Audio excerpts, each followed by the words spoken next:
Hi everybody, welcome to Beauty Buzz with Lori. So this is the month of doing treatments in the room.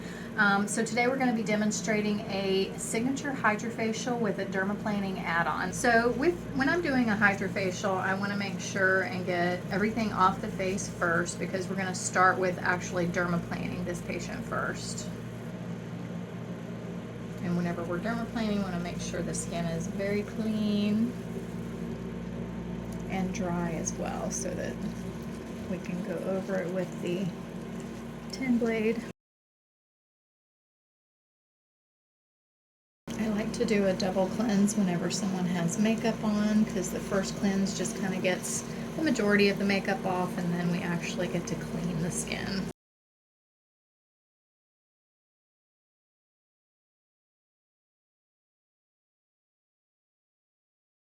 Actually use this opportunity when I go to wipe the skin down for the dermaplaning with alcohol swab. You'll actually still see some makeup and or dirt coming off the skin. It just goes to show that even though, like, you see me being very detailed about her cleansing, it's worth it when you wear makeup to do a double cleanse, because one cleanse really is not going to get everything off. Okay, so the face looks like it's clean, but we're going to do one more cleanse.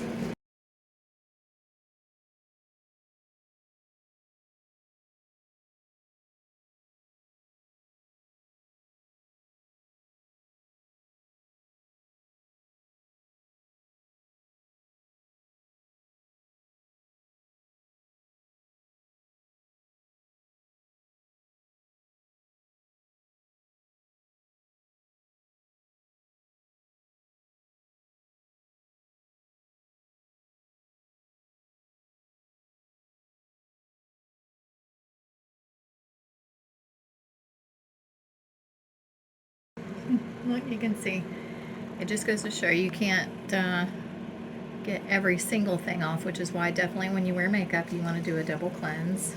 Now we're going to be doing a third cleanse even with the machine once we do that, because the first step is that cleanse and exfoliation.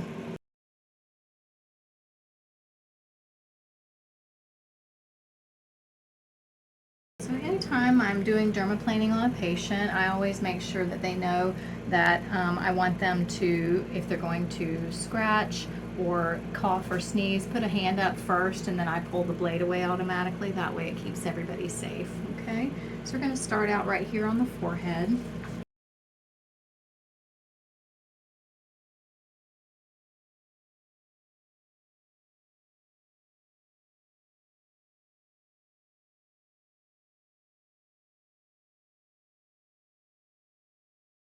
Anytime I'm dermaplaning, I always place my finger over top of the eyebrow, because I don't ever want to accidentally take some of the eyebrow off. I'm sure the patient doesn't want that either.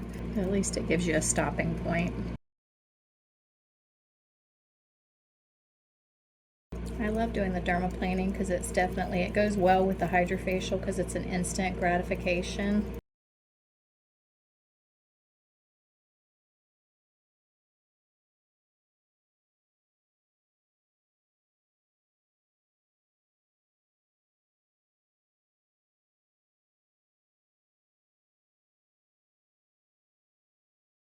An area like the upper lip or the sideburns, I always like to come at it at a different angle.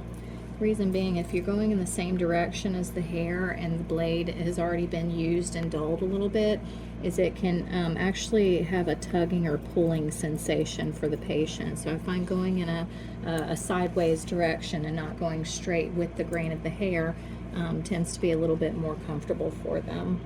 And this is all just peach fuzz, or the technical term for it is vellus hair.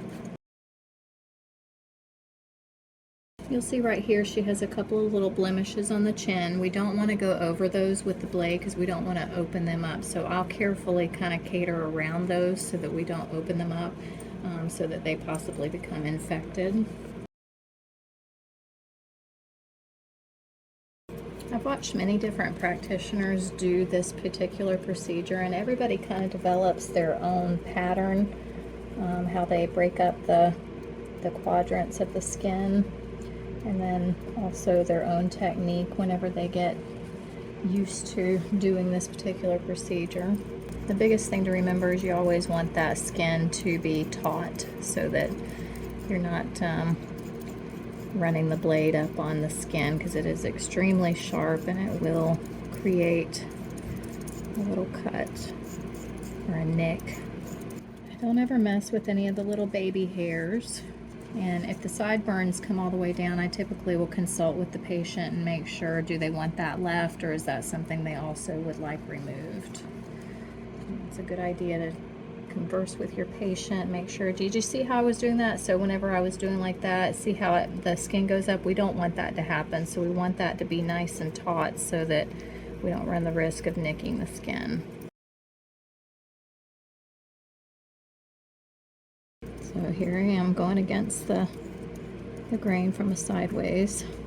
The only area that it's difficult to do that is whenever I do the front. You just have to put the skin down really tight like this and then put it at a more of an angle, and then it doesn't pull quite as much. When I'm doing dermaplaning, I always do the neck because it's kind of weird when you're in the sun if the hair catches the sunlight reflection down here, but up here it's not having that happen.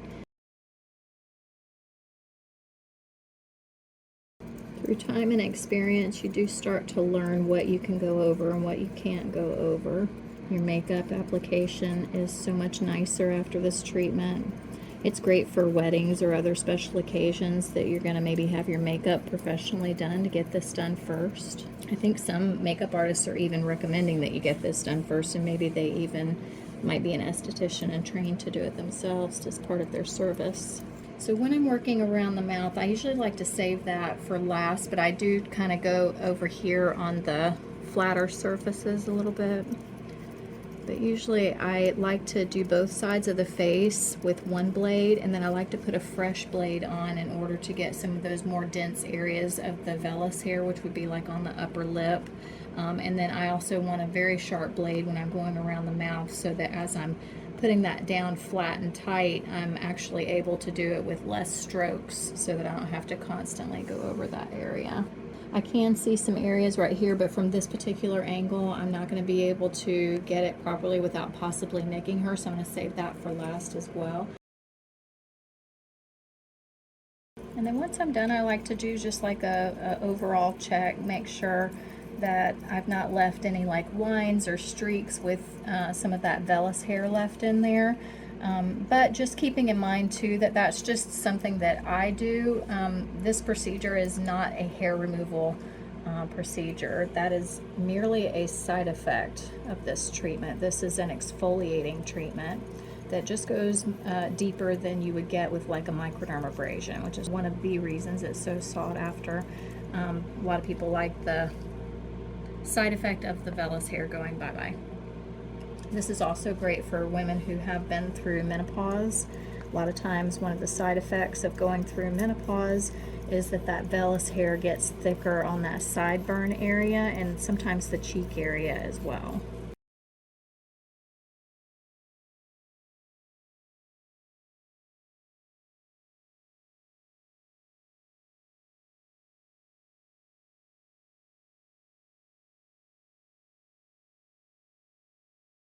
So my patient is a really good girl, and she uses sunless tanner instead of exposing herself to the sun so that she can still have that pretty golden tan.